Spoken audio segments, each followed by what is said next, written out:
దేవుని పరిశుద్ధ నామమునకు మహిమ కలుగును గాక. ప్రభువైన యేసుక్రీస్తు నామములో మీ అందరికీ నా హృదయపూర్వక వందనాలు, శుభములు తెలియజేస్తూ ఉన్నాను. ఈ దినం మరి ఒకసారి దేవుడు మనకిచ్చిన ఈ శ్రేష్టమైన సమయాన్ని బట్టి దేవునికి వందనాలు. మరియా యేసు ప్రభు పాదాల దగ్గర కూర్చుని ఆయన మాటలు వింటున్నప్పుడు ప్రభు ఆయన చెప్పిన మాట ఏంటంటే, మరియా ఉత్తమమైన దాన్ని ఏర్పాటు చేసుకుంది, ఆమె దగ్గర నుంచి అది తీసివేయబడుతుంది. అంటే మనం ఎప్పుడైతే దేవుని పాదాల దగ్గర కూర్చుంటామో, అందుకే కీర్తన మన దేవుని వాక్యంలో కూడా అనుదినము నా గడప ఎద్దు కూర్చుని, సామెతలో రాసింది కదండి, అనుదినము నా గడప ఎద్దు కూర్చుని నా మాటలు వినేవాళ్ళు ధన్యులు అని చెప్పి దేవుని వాక్యంలో రాసింది. నిజంగా ఈరోజు మనకి దేవుడు ఒక అద్భుతమైన అవకాశాన్ని, సమయాన్ని మనకి ప్రభు అనుగ్రహించారు. అందుకు బట్టి నేను దేవునికి ఎంతో కృతజ్ఞతలు తెలియజేస్తూ ఉన్నాను. ఈరోజు మనం దేవుని వాక్యంలో నుంచి మీకా గ్రంథంలో 5వ అధ్యాయం బెత్లెహేము గురించిన విషయాలు కొన్ని మనం నేర్చుకున్నామండి. బెత్లెహేము గురించిన ప్రవచనం మీకా గ్రంథంలో 5వ అధ్యాయం 2వ వచనం. బెత్లెహేము ఎఫ్రాతా, యూదా వారి కుటుంబములలో నీవు స్వల్ప గ్రామమైనను, నా కొరకు ఇశ్రాయేలీయులను ఏలబోవాడు నీలో నుండి వచ్చును అని రాసిన తర్వాత, పురాతన కాలము మొదలుకొని శాశ్వత కాలము ఆయన ప్రత్యక్షమవుచుండెను. ఇక్కడ మనం చూసినప్పుడు బెత్లెహేము యేసు ప్రభు జన్మించినటువంటి స్థలం, దేవుడు ఏర్పాటు చేసుకున్న స్థలం. దేవాది దేవుడు పరలోక రాజ్యాన్ని విడిచిపెట్టి ఈ భూమి మీదకి రావడానికి ఎంచుకున్నటువంటి ఒక స్థలమే బెత్లెహేము అనేటువంటి ఒక చిన్న పట్టణం.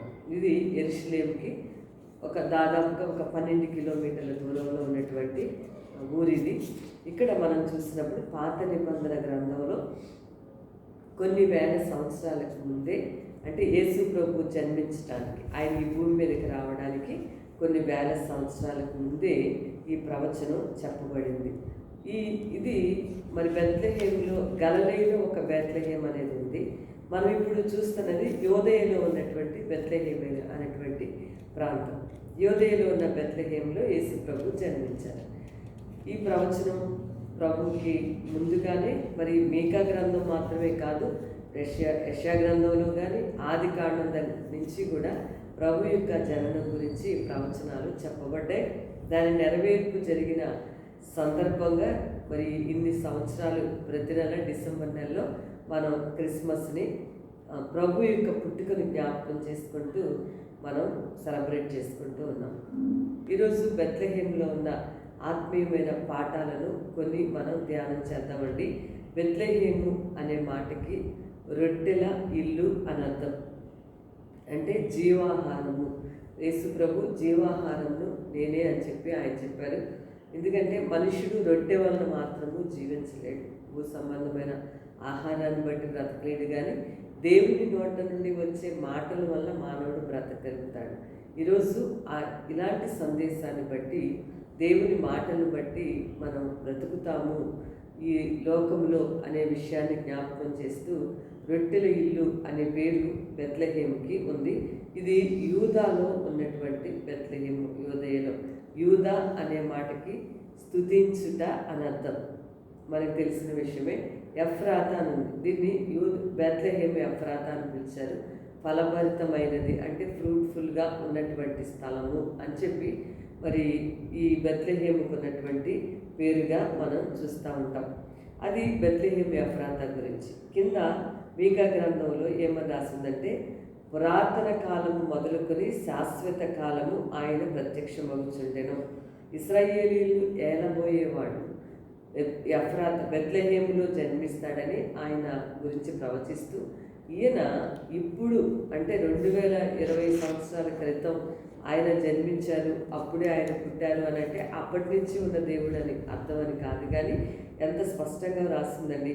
పురాతన కాలం మొదలుకొని శాశ్వత కాలం వరకు, పురాతన కాలం మొదలుకొని శాశ్వత కాలం వరకు ఉన్నటువంటి దేవుడు అని వాక్యంలో రాసింది.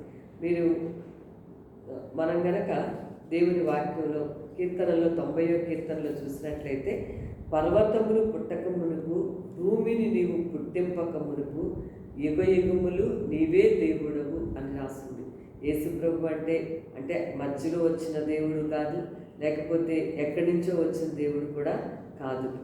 ఆదిలో నుంచి పర్వతాలు పుట్టక మునుపు, భూమి ఈ లోకము అసలు పుట్టింపక మునిపే దేవుడే యుగయుగాలకి కూడా మరి ప్రభు దేవుడని వాక్యంలో వ్రాయబడింది. సామెతల్లో మీరు తర్వాత 8వ అధ్యాయాన్ని చదివినట్లయితే కనుక 8వ అధ్యాయం 23వ వచనంలో ఎంత స్పష్టంగా వ్రాయబడిందంటే, అనాది కాలము మొదలుకొని మొదటి నుండి భూమి ఉత్పత్తి అయిన కాలములకు పూర్వము నేను నియమింపబడుతుంది. ఇంకా 8వ అధ్యాయం అక్కడి నుంచి చివరి దాకా మనం చూసినట్లయితే చాలా అంటే యేసు ప్రభు అనే ఆయన మరి మధ్యలో వచ్చిన ఆయనని, లేకపోతే ఎక్కడి నుంచో ఇక్కడికి వచ్చినటువంటి ఆ మహాపురుషుల్లో ఒక వ్యక్తిగా చాలామంది అంతవరకు ఆలోచన కలిగి ఉంటారు. కానీ మీకా గ్రంథం కొన్ని వేల సంవత్సరాలకు ముందే ప్రవచించబడింది, రాయబడింది. అప్పుడే మరి ఆయన ఆ బెత్లెహేము గురించి చెప్తూ ఆ దేవుడి గురించిన వివరణ కూడా ఇస్తూ, ఆయన భూమి ఉత్పత్తి అవ్వక ముందే ఆయన ఈ సృష్టి చూడండి, భూమి ఉత్పత్తి అయిన కాలానికి పూర్వము నేను నియమింపబడితే అని రాస్తుంది. దేవుడికి మహిమ కలిగిన గాక. దేవుడు ఇప్పటి దేవుడు కాదు, పురాతన కాలం మొదలుకొని శాశ్వత కాలం వరకు కూడా ఉండే దేవుడని మీక ప్రవచనాన్ని చెప్తూ ఉన్నారు. దేవుడు బిడ్డారా, మరి ఈరోజు అంత గొప్ప దేవుడు, సృష్టికర్త అయినటువంటి దేవుడిని మనం ఇప్పుడు జననం సందర్భంగా కొన్ని విషయాలు మరి ధ్యానం చేద్దాం. బెత్లెహేము గురించినటువంటి విషయాలు కొన్ని మన ఆత్మీయ జీవితాలకి, మన జీవితాలకి బెత్లెహేము అనే మాటను ఉన్నటువంటి ఆత్మీయ అర్థాన్ని మన జీవితాలకు అన్వయించుకుంటూ మనం కొంత పాఠాలు నేర్చుకుందాం. పాత నిబంధనలో బెత్లెహేము గురించి రాయబడిందండి. అది మరి బెత్లెహేము అనేది స్వల్పమైనను కూడా యేసు ప్రభు దానిలో జన్మించడానికి ఆయన ఇష్టపడ్డారని దేవుడి వాక్యంలో రాయబడింది. మొదటిగా బెత్లెహేము పాత నిబంధనలో బెత్లెహేములో ఏముంది అనంటే, బెత్లెహేములో మరణం ఉంది. ఆదికాండంలో మనం చూసినట్లయితే 35వ అధ్యాయం 16వ వచనంలో పాత నిబంధనలో అసలు బెత్లెహేము గురించి రాసిందా, ఏంటి రాసింది, సందర్భం ఏంటి అని అంటే కనుక పాత నిబంధన బెత్లెహేము అనేది 35వ అధ్యాయం 16వ వచనంలో రాహేలు యొక్క మరణము అక్కడ కనిపిస్తూ ఉంది. పాత నిబంధనలో ఆదికాండంలో అక్కడ రాహేలు చనిపోయిన సందర్భాన్ని మనం గమనిస్తూ ఉన్నాం. రాహేలుని యాకోబు అనేటువంటి మరి తన భర్త 14 సంవత్సరాలు కొలువు చేసి, ఒక 7 సంవత్సరాలు కొలువు చేశాడు. కానీ ఆమెకు అతనికి లేయాతో వివాహం జరిగింది. తరువాత మరలా 7 సంవత్సరాలు కొలువు చేయాలని చెప్పినప్పుడు ఆమె కోసం మరి ఇంకా మొత్తం 14 సంవత్సరాలు కొలువు చేసి చాలా ఇష్టము ఆమంటే ఆమెను వివాహం చేసుకున్న తర్వాత మరి ముందు యోసేపు అనేటువంటి ఒక కుమారుడు కలిగాడు. తరువాత బెన్యామీను మరి డెలివరీ అవుతున్నప్పుడు ఆమె మరణించినట్లుగా దేవుని వాక్యంలో రాయబడింది. బెత్లెహేములో అంటే యేసు ప్రభు జననానికి ముందుగా ఆది కాండంలో కొన్ని వేల సంవత్సరాలకు ముందుగా ఉన్నటువంటి సంగతులేంటి, ఆ ఊరు విషయాలు ఏంటి, అసలు ఆ ఊర్లో ఏముండేది అంతకుముందు అని అంటే మరణం ఉంది అక్కడ, శాపం ఉన్నది అక్కడ. ఆ బెత్లెహేములో ఆమె చనిపోతూ రాహేలు అదే ప్రాంతంలో చనిపోయినప్పుడు అక్కడ పాతి పెట్టారని రాస్తుంది. తర్వాత అధ్యాయాల్లో కూడా యాకోబు ఆ విషయాన్ని జ్ఞాపకం చేసుకున్నాడు. ఆమె చనిపోతూ ఏమని పేరు పెట్టిందంటే ఆమె బెనోని, అంటే నాకు దుఃఖాన్ని కలిగించిన పుత్రుడు అని పేరు పెట్టింది. అతనికి వెంటనే పేరు పెట్టింది బెనోని అని చెప్పి. చూడండి, ఎవరికైనా సరే మరి కొంతమంది తల్లులు చెప్తా ఉంటారు, పలానా వాడు పుట్టిన దగ్గర నుంచి మాకు బాగా కలిసి వచ్చిందని చెప్తా ఉంటారు. కొంతమంది ఏమనుకుంటుంటారండి, పలానా వాడు పుట్టిన దగ్గర నుంచి ఉన్నాయన్నీ కూడా మా కుటుంబంలో పోయాయండి, పలానా అబ్బాయో లేకపోతే అమ్మాయో ఏదో చెప్తా ఉంటారు. నిజానికి దేవుని వాక్యాన్ని బట్టి అది కరెక్ట్ కాదు. కానీ మనం అనుకోవటం, ఇక్కడ ఆమె మరి దుఃఖపుత్రుడు అని పేరు పెట్టింది. వెంటనే యాకోబు ఆమెకు అతనికి బెన్యామీను అనేటువంటి పేరుని పెట్టాడు. బెన్యామీను అనే మాటకు అర్థం ఏంటంటే కుడి చేతి పుత్రుడు అని అర్థం. యేసు ప్రభు జ్ఞాపకం తెచ్చుకుంటాం కదా, తండ్రి కుడి పార్శ్వన కూర్చుండి మరి బెన్యామీను యేసు ప్రభుని ఛాయగా ఇక్కడ మనం చూడవచ్చు. దుఃఖపుత్రుడు మన కొరకు మరి యెషయా గ్రంథం 53వ అధ్యాయంలో దుఃఖాక్రాంతుడిగా, వ్యసనాక్రాంతుడిగా, మరి చూడనల్లని వారిగా, సొగసైనను స్వరూపమైన లేని వారిగా ఉన్నటువంటి ఆయన ఏ విధంగా మార్చబడ్డ ఆయన ఇప్పుడు తండ్రి కుడిపార్శ్వన కూర్చొని మన కొరకు విజ్ఞాపన చేస్తూ ఉన్నారు. అంతేకాదు దేవుని బిడ్డలారా, పరిశుద్ధాత్మ దేవుని యొక్క మరి నడిపింపులో ఇప్పుడు మనం నడుస్తూ ఉన్నాం. దేవుని ఆత్మ నడిపింపులో ఆయన ఇప్పుడు శరీరధారిగా ఇప్పుడు మనతో లేదు, కానీ ఆత్మరూపంలో ఉన్నారు. మరి గ్రీక్ భాషలో పరిశుద్ధాత్మకు పారాక్లీటస్ అనే పేరు నుంచి ఈ మాటను పరిశుద్ధాత్మ అనే మాట తీసుకొచ్చారు. అంటే మరి పరిశుద్ధాత్మ మీన్స్ పారాక్లీటస్ అనే గ్రీక్ పదానికి నీ కుడి ప్రక్కన నిలవబడి నీకు సహాయం చేయువాడు అని అర్థం.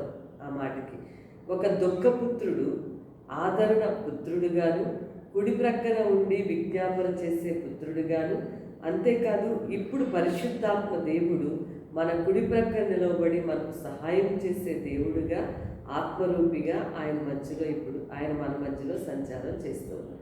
అయితే అప్పుడు వాళ్ళు ఏమనుకున్నారంటే, ఈ బెత్లెహేము అనేటువంటి ప్రాంతంలో మరణం వచ్చినప్పుడు రాహేలు మరి చాలా దుఃఖపడుతూ కుమారునికి ఆ పేరు పెట్టింది. యాకోబు మరి ఎంతో దుఃఖపడి ఉంటాడు, ఎందుకంటే ఆ 14 సంవత్సరాలు కొలువు చేశాడు. ఆమెను కాపాడుకోవడానికి ఎంతో ప్రయత్నాలు చేశాడు. ఏసావు దగ్గరికి వెళ్ళే ముందు అందరినీ లైన్లో పెట్టేటప్పుడు మనం దేవుడి వాక్యాన్ని ఆదికాండం చదువుతూ ఉంటే ఆ లైన్స్లో లాస్ట్లో రాహేల్ని తన పిల్లల్ని పెట్టాడని బైబిల్లో రాస్తుంది. అంటే ఒకవేళ యోసేపు వాళ్ళు సంబంధించి అయితే యోసేపు ఆ ముందున్న వాళ్ళని చంపుతూ వస్తే కనుక ఆఖరికి అంటే ఎంత తన హృదయంలో ఆమె పట్ల ఎంతో ప్రేమ ఉన్నట్లుగా మనకి బైబిల్ చదువుతున్న మనందరికీ కూడా తెలుసు. కాబట్టి దేవుని బిడ్డలారా, మన జీవితంలో మనం చూస్తూ ఉన్నాం. ఆదికాండంలో మరి దుఃఖము, మరణము బెత్లెహేములో ఉంది. ఇది బెత్లెహేము ఎఫ్రాతాలో జరిగినటువంటి విషయం. అయితే అక్కడ ఆ యొక్క పుట్టినటువంటి బిడ్డ యేసు ప్రభుకి ప్రజెంట్ ఛాయగా మనకి ఇక్కడ కనిపిస్తూ ఉన్నాడు.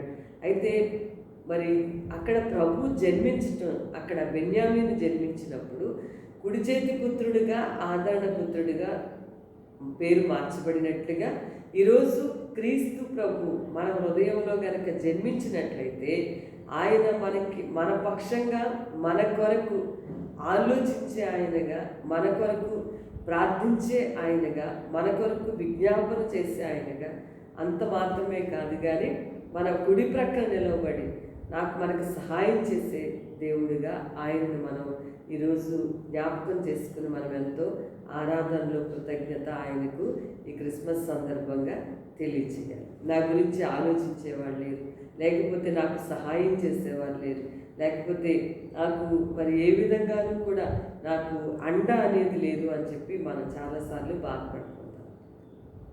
బెత్లెహేము నీకు మన జీవితంలో ఒకవేళ అలాంటి దుఃఖకరమైన పరిస్థితుల్లో ఉండి కూడా ప్రభు మీద బలమైనటువంటి విశ్వాసం కలిగి ఉన్నా, లేదంటే ప్రభు ఎరగక ఇప్పుడే ప్రభు గురించి వింటూ ఉన్నా సరే, తప్పనిసరిగా మీ హృదయ అంతరంగాల్లోకి ఆయన ఆహ్వానిస్తే ఆయన మనకి ఆదరణ పుత్రుడుగా కుడి చేతి ప్రక్కన నిలబడి నడిపించి మనల్ని బలపరిచే, ఎప్పుడు విడవకుండా ఎడబాయకుండా మనల్ని నడిపించే తండ్రిగా ఆయన మనకు ఉంటారు అనే విషయాన్ని ఈరోజు నేను మీకు జ్ఞాపకం చేస్తున్నాను. రెండవదిగా యూదా బెత్లెహేములో ఇంకా ఏముందంటే కరువు ఉంది. మనకు బాగా తెలుసు కదండి, రూతు గ్రంథంలో ఈ విషయాన్ని మనం చూస్తూ ఉంటాం. యూదా బెత్లెహేములో ఉన్నటువంటి మరి ఇంకొక విషయం ఏంటంటే అక్కడ కరువు, భయంకరమైన కరువు. అందుకే నయోమి ఏం చేసిందంటే తన భర్త పిల్లలిద్దరితో కూడా కలిసి మోయాబు దేశానికి వెళ్ళిపోయింది. మోయాబు దేశానికి వెళ్ళినప్పుడు అక్కడ కూడా కొన్ని సంవత్సరాలు అయ్యేటప్పటికి మరి మోయాబు స్త్రీలతో వివాహాలు జరిగాయి. ఇద్దరు కుమారునికి కూడా బెత్లెహేములో కరువు ఉంది. పాత నిబంధన గ్రంథం గురించి మనం కొన్ని మాటలు ఆత్మీయ సత్యాలు నేర్చుకుంటే ఇప్పుడు మనకి బాగా అర్థమవుతుందండి. మరి బాగా కరువు ఉంది. అందుకని ఈమె యూదా బెత్లెహేమును విడిచిపెట్టి, యూదా బెత్లెహేము దేవుని స్తుతించి దేవుని వాక్యం ఉన్న స్థలము, దాన్ని విడిచిపెట్టి కరువు రాగా ఆమె ఎక్కడికి వచ్చేసిందంటే భర్తని పిల్లల్ని ఇద్దరిని కూడా తీసుకుని మోయాబు దేశానికి వచ్చింది. అక్కడ కుమారునికి వివాహాలు చేసింది. మళ్ళీ తర్వాత కొన్ని రోజులకి బెత్లెహేమును దేవుడు దర్శించాడని తెలిసిన తర్వాత అప్పటికే కొడుకులు ఇద్దరు చనిపోయారు, భర్త కూడా చనిపోయారు. మరి ఓర్ప వెనక్కి వెళ్ళింది, రూతుని తీసుకుని ఆమె మరలా యూదా బెత్లెహేముకి వచ్చిందని వాక్యంలో రాసింది. దేవుని బిడ్డలారా, ఒక విషయాన్ని నేను మీకు జ్ఞాపకం చేస్తాను. క్రైస్తవ జీవితంలో విశ్వాసపు యాత్రలో శ్రమలు, శోధనలు, ఇబ్బందులు, ఇరుకులు వచ్చినప్పుడు మనం దేవుడి నుంచి వెనక్కి వెళ్ళకూడదు. ఇప్పుడు ఈమె ఎక్కడి నుంచి ఎక్కడికి వచ్చింది? యూదా బెత్లెహేము అనే శ్రేష్టమైనటువంటి ఆ స్థలం దగ్గర నుంచి ఆ రొట్టెల ఇల్లుగా దేవుని వాక్యం ఉన్న స్థలంగా పేరు ప్రఖ్యాతులు చెందిన ఆ దేవుడు ఆ స్థలాన్ని విడిచిపెట్టి మోయాబు అనేటువంటి మరి అపవిత్రమైనటువంటి ఆ స్థలంలోకి ఆమె ప్రవేశించింది. ఈరోజు మనం కూడా మన జీవితాల్లో మరి ఏదో కలిసి రాలేదని, సర్వశక్తిమంతుడు, ఆమె కూడా ఇక్కడ అదే మాట వాడింది కదండి, సర్వశక్తిమంతుడు నన్ను విడిచిపెట్టి నాకు చాలా దుఃఖం కలిగజేశాడని అంటాను. నయం. కొంతమంది ఏమో పలానా వాడి వల్ల మాకు ఈ బాధలు వచ్చినాయండి, పలానా వాడు మమ్మల్ని ఆర్థికంగా మోసం చేశారు, అందుకే మేము ఇప్పుడు ఇన్ని కష్టాలు పడుతున్నాం అంటారు. ఈమె డైరెక్ట్గా దేవుడిని ఏమందంటే సర్వశక్తిమంతుడు ఆయన అని తన నోటితో ఒప్పుకుంటుంది. ఆయనే తనకి ఎంతో దుఃఖాన్ని కలుగజేశాడని చెప్పి మాట్లాడు. అందుకే వెళ్ళాను నేను అక్కడికి అని చెప్తాను. ఈరోజు ఏదో మనకి కలిసి రాలేదని ప్రభువుని మరి అంగీకరించిన తర్వాత విశ్వాసపు యాత్రలో, ఈ విశ్వాసపు యాత్రలో ఎన్నో మరి ఏ ఇబ్బందులు రాకపోవటం అనేది కాదు, కానీ మనము ఇబ్బందులు వచ్చినా దేవునితోనే ఉండాలి. ఇరుకులు వచ్చినా, శ్రమలు వచ్చినా, కరువు వచ్చినా మరి మనం ఏది మనకి కలిసి రాలేదు, యేసు ప్రభు నమ్ముకుంటే మనకి ఏమి మంచి జరగలేదు, అందుకని ఈయన్ని విడిచిపెట్టేసి వేరే మార్గంలోకి ప్రయాణం చేద్దాం, వేరే దగ్గరికి వెళదాం, వేరే దానిని ఆశ్రయిద్దాం అనే ఆలోచనలు మన హృదయంలోకి రాకూడదు. ఎందుకంటే మనం కోరుకోవాల్సింది ఏంటంటే దేవుడు మనకి ప్రత్యక్షం అవ్వాలి. దేవుని యొక్క కరుణా ప్రత్యక్షత మరలా మన మీద ఆ దయ కనికరం మన మీదకి రావాలి అని మనం కోరుకోవాలి. కానీ మనము దేవుణ్ణి విడిచిపెట్టి వెళ్తే మనకి ఇక మనుగడ అనేది ఉండదు అనే విషయాన్ని నేను మీకు చెప్తున్నాను. వెనక్కి తిరగకూడదు. అందుకే బైబిల్లో లోతు భార్యని జ్ఞాపకం చేసుకోండి అని రాసు. ఎంత మంచి దేవుడు అంటే వీళ్ళకి మళ్ళీ రెండో అవకాశం కూడా వచ్చింది. మళ్ళీ వెనక్కి వచ్చే అవకాశాన్ని దేవుడు మనకి అవకాశాన్ని ఇస్తూనే ఉంటాడు. దేవుడు మళ్ళీ అవకాశం వచ్చింది వెనక్కి. ఆమె యూదా బెత్లెహేముకి వచ్చింది. ఒకవేళ క్రిస్మస్ సందర్భంగా ప్రేమతో మీకు ఏ కారణం చేతైనా దేవుని మీద మీకు విసుగ్గా ఉందా, దేవుడు నాకు ఫలానా చేయలేదు, లేకపోతే నేను అప్పులైపోయాను, ఆర్థిక సమస్యలతో నేను ఎంతో బాధపడుతున్నాను అనేటువంటి ఆలోచన ఉందా, వేరొక దాన్ని ఆశ్రయిస్తే వేరొక వాటి వైపు వెళ్తే నాకు బాగుంటుంది అని చెప్పి అనుకుని నిజదేవుని విడిచిపెట్టడానికి ఆలోచిస్తున్నారా? అలాంటి పని ఎప్పుడు కూడా చేయదు. ఈ దేవుడు దర్శించాలని, ఈ దేవుని కనికరము ప్రత్యక్షత నీ మీదకి రావాలి అని కోరుకోవాలి, కానీ తప్ప అట్లా దేవుని విడిచిపెట్టి వెళ్ళకూడదు. దేవుడు ఇస్సాకుతో ఒక మాట చెప్పాడు. ఇస్సాకు మరి అప్పుడు అతను మరి గెరారు ఆ ఫిలిష్తీ దేశంలో అక్కడ ఉన్నప్పుడు దేవుడు అతనికి చెప్పాడు, ఇస్సాకు అక్కడ కరువు వచ్చినప్పుడు ఇస్సాకుతో దేవుడు చెప్పాడు, ఇస్సాకు నేను చెప్పిన స్థలంలో నువ్వు ఉండిపో, ఐగుప్తు దేశంలోకి వెళ్ళొద్దు, నువ్వు వెళ్లకుండా నేను చెప్పే దేశంలోనే నువ్వు ఉండిపో. నువ్వు ఉన్నట్లయితే చూడండి, ఆదికాండం 26వ అధ్యాయంలో ఆ మాట రాస్తుందని. చాలా జాగ్రత్తగా ఈ మాటలు మనసులో పెట్టాలనుకున్నాను అని మీకు ప్రేమతో తెలియజేస్తాను. ఇస్సాకు నువ్వు మరి ఇక్కడ కరువు వచ్చింది కదా అని చెప్పి ఈ ప్రాంతాన్ని విడిచిపెట్టి వెళ్ళకు, ఐగుప్తులోకి వెళ్ళొద్దు. ఐగుప్తు లోకానికి, లోక ఆలోచనలకి, లోక తలంపులకి, లోక సంబంధమైనటువంటి విషయాలకి గుర్తుగా ఉంది కదండి. మరి నువ్వు ఐగుప్తులోకి వెళ్ళకు, నేను చెప్పిన స్థలంలో నువ్వు ఉండాలి అని చెప్పాను. ఏదైతే చెప్తున్నానో నువ్వు అక్కడ ఉండిపో, నువ్వు అక్కడ ఉన్నట్లయితే అక్కడనే నేను నిన్ను ఆశీర్వదిస్తానని చెప్పాడు. ఈమె చాలా హడావిడిగా మరి అందరినీ బయలుదేరదీసింది నయోమి. ఎంతో నష్టాన్ని పొందుకుంది తన జీవితంలో. మరి ఇస్సాకు అయితే కనుక వెళ్ళలేదండి. కరువు వచ్చినా సరే వెళ్ళలేదు. మీరు 26వ అధ్యాయం చదివితే ఆదికాండంలో అక్కడ చాలా అద్భుతమైన మాటలు తర్వాత రాసింది. ఆ దేశంలో అంటే దేవుడు ఉండమన్న దేశంలో ఇస్సాకు ఉన్నప్పుడు అతడు విత్తనాలు వేశాడు, ఆ సంవత్సరము 100 ఫలము పొందాడు అని రాసి. దేవుని మాట ప్రకారం చేస్తే అంతేకాదు, యెహోవా అతన్ని ఆశీర్వదించను గనుక ఆ మనుష్యుడు గొప్పవాడయ్యాడు. అతడు మిక్కిలి గొప్పవాడయ్యే వరకు దేవుడు అతన్ని ఆశీర్వదిస్తూనే వచ్చాడు. ఆశీర్వాదము దేవుని వల్ల మనకి కలుగుతుంది. బెత్లెహేములో కరువు వచ్చిందని చెప్పి బెత్లెహేమును విడిచిపెట్టి మోయాబుకి వెళ్ళినట్లుగా కాకుండా, పాత నిబంధనలో రూతు గ్రంథంలో లాగా కాకుండా, ఆదికాండంలో ఇస్సాకుని దేవుడు ఆజ్ఞాపించినప్పుడు ఇస్సాకు ఎక్కడ దేవుడు ఉండమంటే అక్కడ ఉండిపోయాడు. ఆ సంవత్సరం చక్కగా విత్తనాలు వేశాడు, 100 ప్రతిఫలాన్ని అతను పొందుకున్నాడు. ఆ మనుష్యుడిని దేవుడు ఆశీర్వదించాడు. దేవుని బిడ్డలు, యెహోవా ఆశీర్వాదము ఐశ్వర్యం ఇచ్చును, నరుని కష్టం చేత ఆశీర్వాదం ఎక్కువ కాదు, దేవుని వల్ల ఆశీర్వాదం ఎక్కువ అవుతుంది. ఈరోజు ఏమి ఆలోచన కలిగి ఉన్నారు అంటే దేవుణ్ణి నమ్ముకుంటేనే నీతి నిజాయితీగా ఉంటే రోజులు లేవండి అనుకుంటున్నారా? ఓపిక పట్టండి. దేవుడు తగిన సమయంలో తప్పనిసరిగా మరి దేవుడు ప్రత్యక్షత చూడండి. అంతే తప్ప దేవుడు విడిచిపెట్టి వెళ్ళొద్దు. ఎంతో నష్టాన్ని పొందుతుంది. ఒకవేళ అట్లాంటి వెనక్కి తిరిగిన పరిస్థితిలో ఉన్నవారు ఎవరైనా ఈ వాక్యం వింటా ఉంటే ఇమీడియట్గా వెనక్కి వచ్చేసేది ప్రభు దగ్గరికి. మనం వచ్చినప్పుడు ఆయన మనల్ని వెలుగు తీసేవాడు కాదు, తప్పకుండా. అందుకే మన జీవితంలో కరువైన, ఖడ్గమైన, పౌలు గారు చెప్పినట్లుగా వస్త్రహీనత అయినా, ఉపద్రవమైన ఏది వచ్చినా సరే క్రీస్తు ప్రేమ నుండి దూరంగా ఎప్పుడు కూడా బయటికి మనం వెళ్ళకూడదు. ఇక్కడ అలా చేసింది నయోమి. కానీ దేవుడు ఆమెకు మరి బెత్లెహేములో ఆ రోజుల్లో ఏముంది అంటే, బెత్లెహేములో ఎంతో కరువు ఉందని వాక్యంలో అక్కడ మనం 1వ అధ్యాయంలో చదువుతాం. అట్లా మరి కానీ ఇస్సాకు ఎలాగైతే దేవుడు ఉన్న స్థలంలో ఉన్నాడు, దేవుడు అతన్ని ఆశీర్వదించాడు, దేవుడు అతన్ని దీవించాడు. నేను జాన్ కెనడీ గారు, అమెరికన్ ప్రెసిడెంట్ గారి గురించి చదువుతున్నప్పుడు నాకు ఒక వాక్యం ఎంతో నచ్చింది. జాన్ కెనడీ అనేటువంటి అమెరికన్ ప్రెసిడెంట్ గారు, ఆయన ముందు తొలి సంవత్సరాలలో ఒక సెంట్ కంపెనీలో పనిచేస్తూ వచ్చేవారు, ఒక పెర్ఫ్యూమ్ తయారు చేసే కంపెనీలో. ఆయన అప్పటికే ఒక మిషనరీకి స్పాన్సర్ చేస్తూ ఉండేవారట.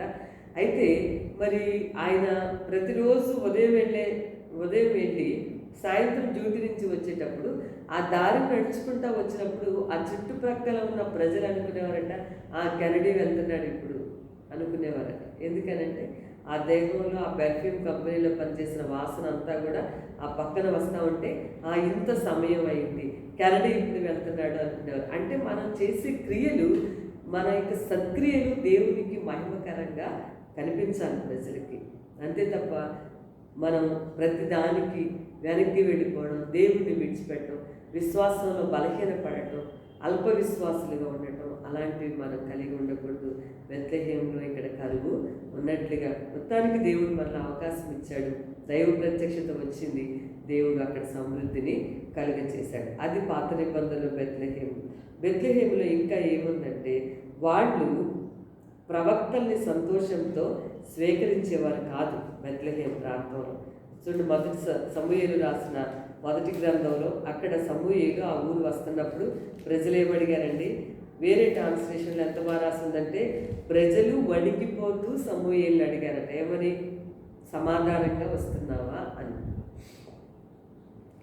అంటే ఆ ఊరి ప్రజలకి, ఈ బెత్లెహేము ఊరి ప్రజలకి అక్కడ ఎవరైనా ప్రవక్తలుగా వచ్చేవారు కాదు. ఎవరైనా వస్తే మరి వాళ్ళకి హృదయంలో వాళ్ళు చేసిన పనులకి వాళ్ళకే గద్దింపు కలిగి భయపడిపోతూ ఉండేవారట. అంటే ఏం శిక్ష చెప్పడానికి వీళ్ళు వచ్చి ఉంటారు అని చెప్పి ప్రేమతో వాళ్ళని ఇన్వైట్ చేసేవారు కాదు. ఇక్కడ సమూయేలు వచ్చినప్పుడు కూడా పెద్దలు అడుగుతున్నారు, నువ్వు సమాధానంగానే మా ఊరు వస్తున్నావా అని అడిగారని చెప్పి బైబిల్లో రాసి. ఈరోజు ఆ రోజున బెత్లెహేములో సమాధానము, శాంతి ప్రవక్తలకి, దేవుని సేవకులకి లేదా బోధకులకి ఎవరైనా కానివ్వండి, వాళ్ళకి సంతోషకరమైన ఆహ్వానం అనేది ఉండేది కాదు. బైబిల్లో మరి మనం వేరే ట్రాన్స్లేషన్లో చూస్తే అది క్లియర్గా మనం చదువుకోవచ్చు. దేవుడు ఈరోజు అయితే ఊరి పెద్దల ఎందుకు అట్లా అడుగుతున్నారంటే, వాళ్ళు చేసిన దోషాలకి, వాళ్ళు చేసిన తప్పులకి వాళ్ళ మనస్సాక్షి గద్దిస్తూ ప్రవక్త వచ్చినప్పుడు వాళ్ళు భయపడిపోయేవారు. ఇతను సమాధానంగా వస్తున్నాడా, లేకపోతే మన మీదకి ఏమైనా శిక్షలు, ప్రవచనాలు చెప్పడానికి వస్తున్నాడా? చూడండి, అలాగే చేసిన మరి ఆ రోజుల్లో ప్రవక్తలకు భయం ఉండేది కాదు కదండి.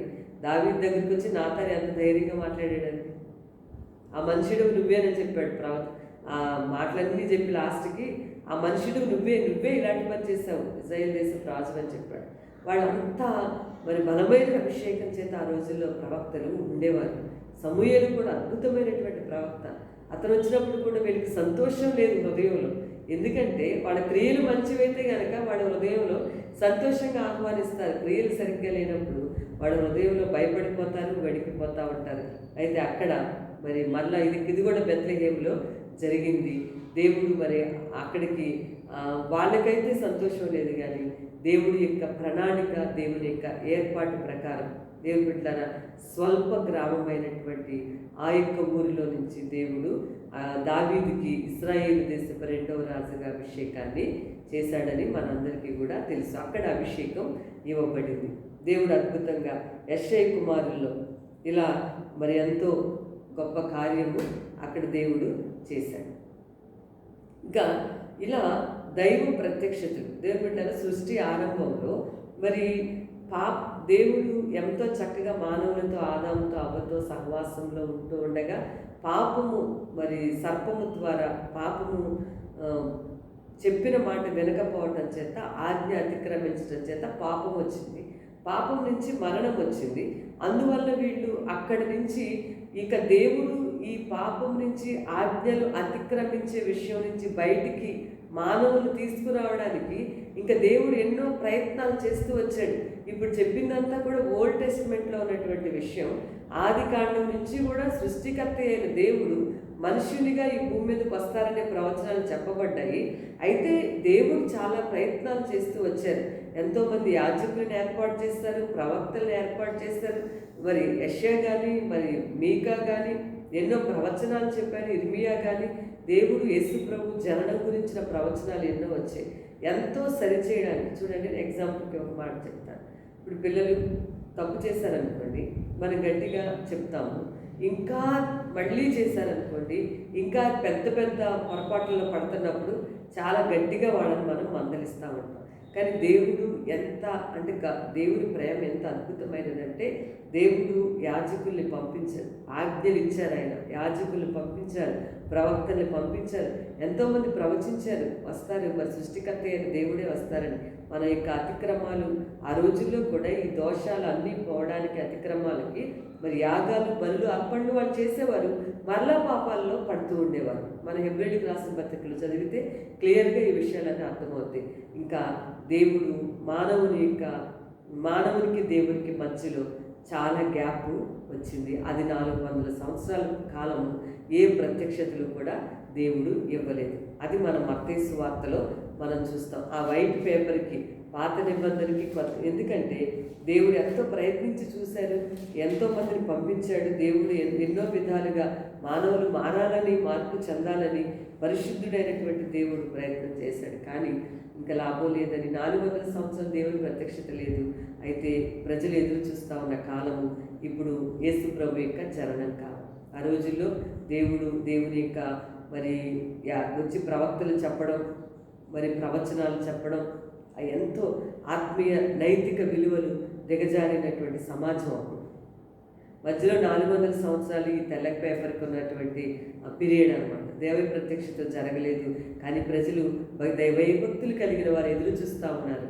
ఎట్లా అని చెప్పేసి, ఎలా, ఏం చెయ్యాలి, దేవుడు మరి మెస్సయ్య ఎప్పుడు వస్తారు మమ్మల్ని ఉద్ధరించడానికి అన్నట్టుగా వీళ్ళందరూ కూడా ప్రయత్నం చేస్తూ ఉన్నారు. మరి ఇక్కడ మన లూకాసు వార్తలకి ఇంకా న్యూ టెస్ట్మెంట్లోకి వచ్చేస్తే అక్కడ యోసేపు మరియలు దావీదు వంశంలోను గోత్రంలోను పుట్టిన యోసేపు మరి భారీగా ప్రదానం చేయబడినటువంటి ఆమెను తీసుకొని వాళ్ళ సొంత ఊరు జనాభా లెక్కల కొరకు వాళ్ళ సొంత ఊరు వెళ్ళారని మనం దేవుని వాక్యాల్లో చదువుతాం.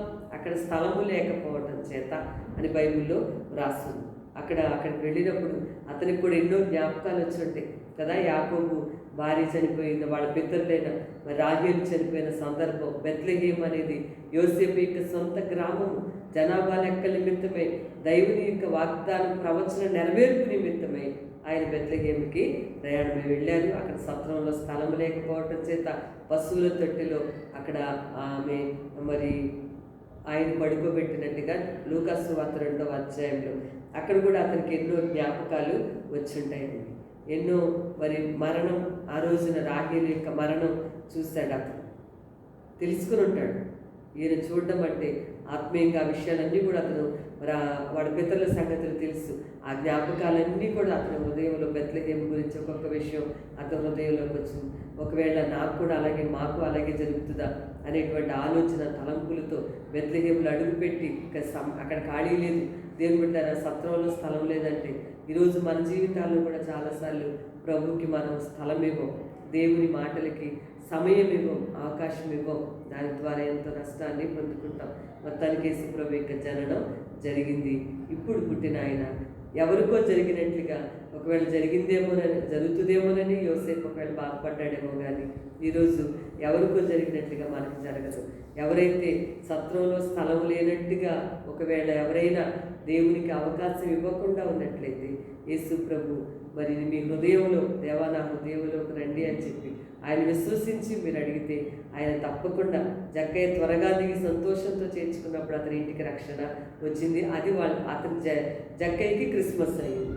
ఈరోజు ఈ వాక్యం వినేవాళ్ళు ఎవరైనా ఇంకా యేసు ప్రభుని అంగీకరించకపోతే ఖాళీ లేదు అని అనకుండా, సమయం లేదు అని అనుకోకుండా హృదయంలోకి ఆహ్వానిస్తే మన జీవితాల్లో కూడా రాజులకు రాజైనటువంటి ఆయన జన్మిస్తాడు. అప్పుడు అది మనకు నిజమైనటువంటి క్రిస్మస్ ఆనందాన్ని ఇస్తుంది. మన జీవితాల్లో దేవుడు మనం అంగీకరించిన మన జీవితాల్లో ఎప్పుడు ఆయన నివాసం చేస్తారు. అంతేకాదు ఆయన ఈ భూమి మీద ఉన్నంత కాలం కూడా ఆయన మనతో ఉంటారు, మనలో ఉంటారు.